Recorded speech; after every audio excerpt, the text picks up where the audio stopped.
in this debacle that's unfolding, I'm privy to a lot of chatter and communication with sources.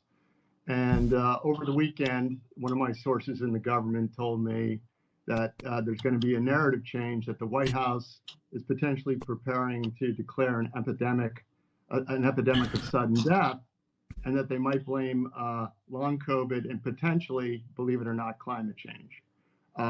That's being debated now in the halls of government. Whether they do it or not, it doesn't matter. But the reason why I put that tweet out, because I hear a lot of chatter, a couple things happened. One, we had the Monday Night Football incident, which raised the consciousness of the country, and then the Rasmussen poll, which came out, which suggests that the awareness of vaccine, sudden death, and injuries is going bigger than I think most people think. So I think the establishment has to address the issue of sudden death and disability, and they're going to likely blame long COVID. And if they throw climate change in there, that would be even more comical.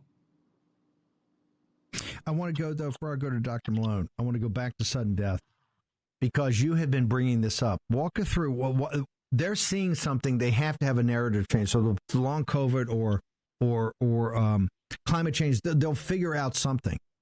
But what is the math that they now know that they can't hide from? Walk us through what the reality is as far as you see it and personified in the mathematics about this issue of sudden death. And yeah, he's obviously, and I think you've had a couple more people today.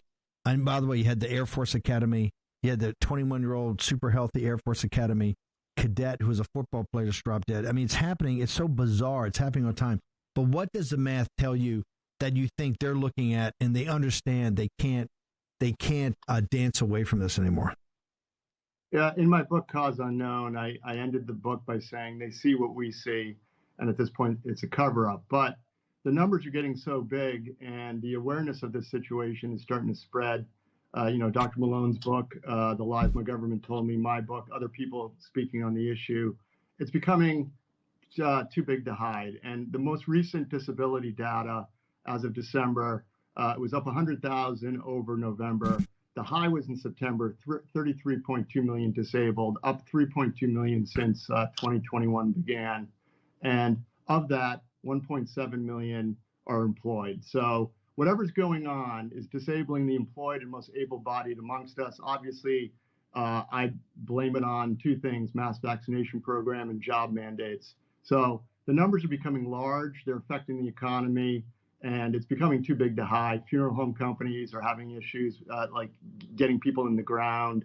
Insurance company losses are starting to take massive amounts of red ink. Lincoln Financial was down 30% last quarter on a horrendous write-off they had to do. They had to raise capital. So it's starting to emerge. It's becoming too big to hide. So they're going to have to, and this is why I decided to go out with that tweet or getter. They're going to have to change the narrative. And when I got that information over the weekend, it fit with what I was seeing, from my seat. Is there any way to interpret the data, in your opinion, in professional opinion, that could lead one to believe that it's not from the vaccines, not from the mass vaccinations, not from the mandates about vaccinations, but it is something from the virus itself, sir? Not the solution to the virus, but actually the virus.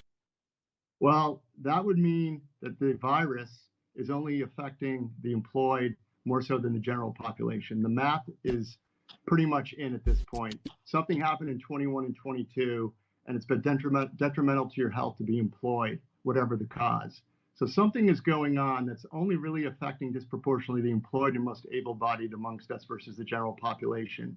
When we looked at the disability data as of November of 2022, we discovered that the employed of the country had a disability rate increase of 31% versus the general population of 8%. This is 16 to 64.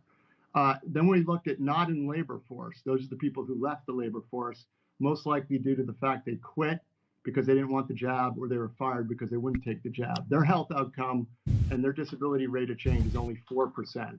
So if this is a virus, it's only going after the employed at this point, as far as we can tell. So that won't hold water in my book. Also, the group life policy holders are generally healthier than the average general U.S. population, as proven by the Society of Actuaries in prior studies.